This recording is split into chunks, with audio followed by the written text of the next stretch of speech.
Welcome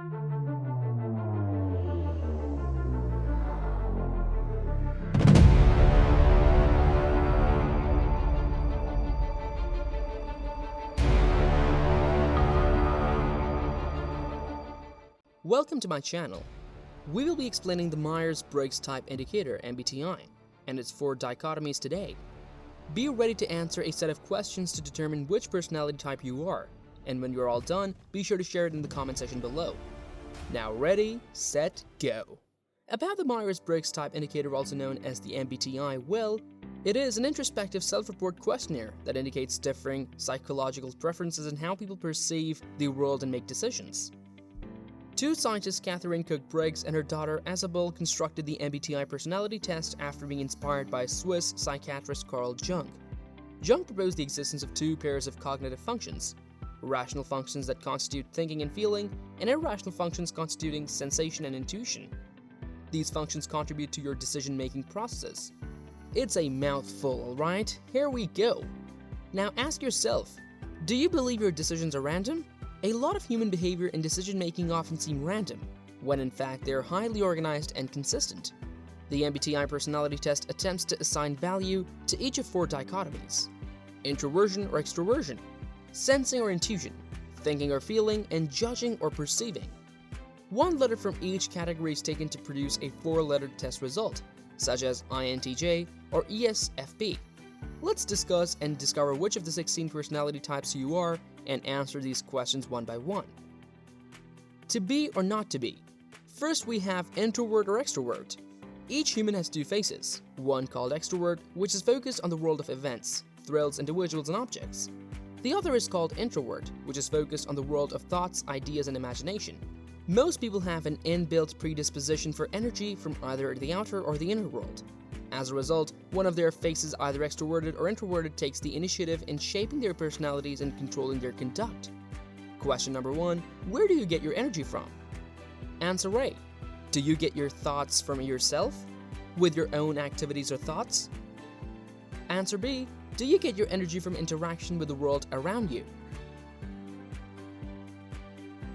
If you have chosen A, then you are an introvert, and your first letter is I. Your thoughts and ideas are an inspiration for you. You will like working alone but also enjoy being part of a team. If you chose B, then you are an extrovert, and your first letter is E. You enjoy actively engaging in events and get energized when you are surrounded by people. Second, we have intuitive or sensing. How do you process information? The intuitive side of your brain tries to make sense of all the information that is gathered and interpreted and creates overall patterns from it. It considers possibilities, including speculating about and predicting the future. It is conceptual and imaginative. The sensing side of our brain takes in all the sensory elements of the present, including sights, sounds, and odors. It classifies, arranges, and documents the specifics of the present. It is grounded in reality and deals with what is. Additionally, it offers particular information about memories or recollections of previous events.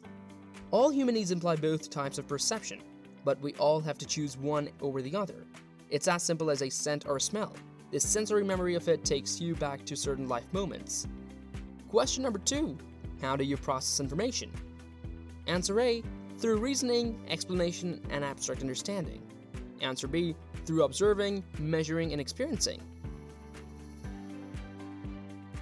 If you have chosen A, then you are intuitive, and your second letter is N. You focus mostly on first impressions as well as the significance and patterns of the information you get.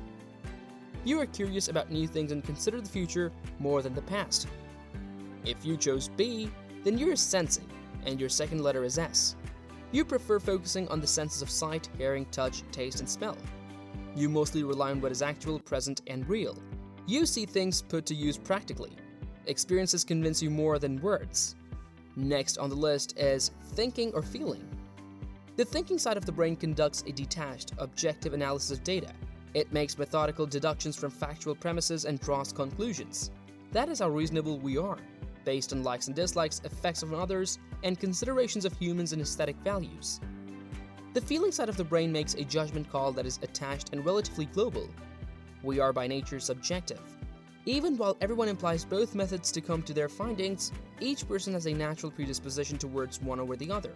So when they give us opposing advice, one side always has the upper hand, or serves as a tiebreaker? Question number 3. How do you make decisions?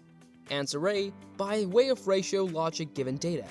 Answer B. Looking at the context, interests, and feelings. If you chose A, then you're thinking, and your third letter is T. You tend to discover the fundamental truth regardless of the circumstances. You enjoy weighing the pros and cons before making a decision. Flying by the seat of your pants is not in your nature. You prefer logic over emotions. You are task-oriented and unmoved. If you chose B, then you're feeling, and your third letter is F. You make decisions taking into consideration what individuals care about. Collective benefits and values are important to you. Your actions promote harmony. You often are labeled as idealistic, too emotional, or indirect. The last of the 4 dichotomies is judging or prospecting. How do you organize your world? The judging style comes from being able to organize your surroundings, always prepared, concluding early, and completing tasks.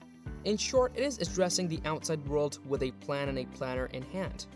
A prospecting style is adopting and adapting.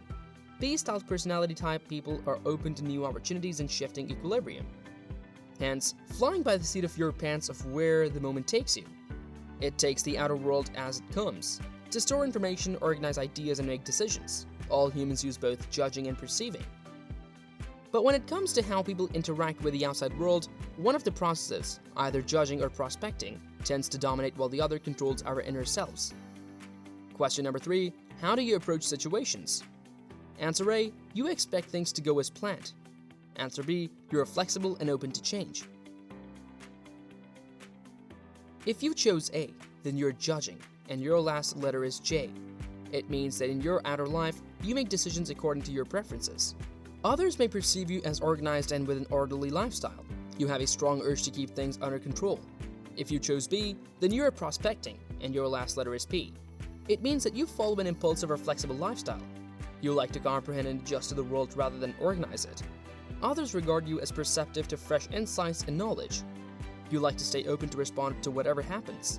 Sometimes you stay open to new information so long that you miss making decisions when needed. What do these results mean?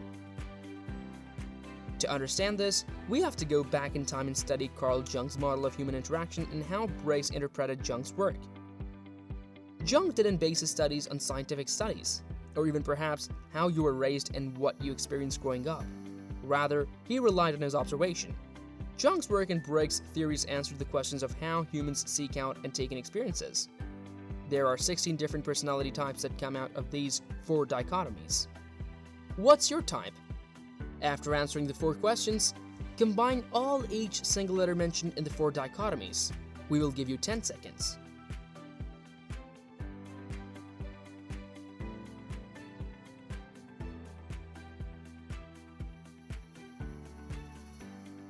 Congratulations, you have your personality type.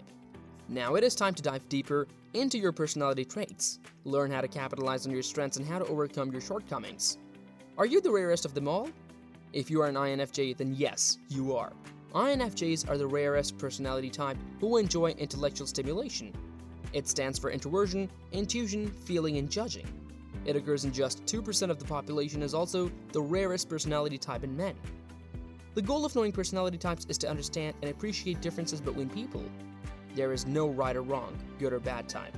All types are equal, but seemingly random differences in the way people behave are quite consistent and predictable due to basic, measurable differences. Remember, your personality type doesn't measure your trait, ability, or character. It only sorts for preferences and choices you make or even willing to change or modify. Don't forget to share your MBTI personality type in the comments below. We want to hear all about it. Also, make sure to leave us a like, share, and subscribe so that we may help you and your friends discover the power of your psyche.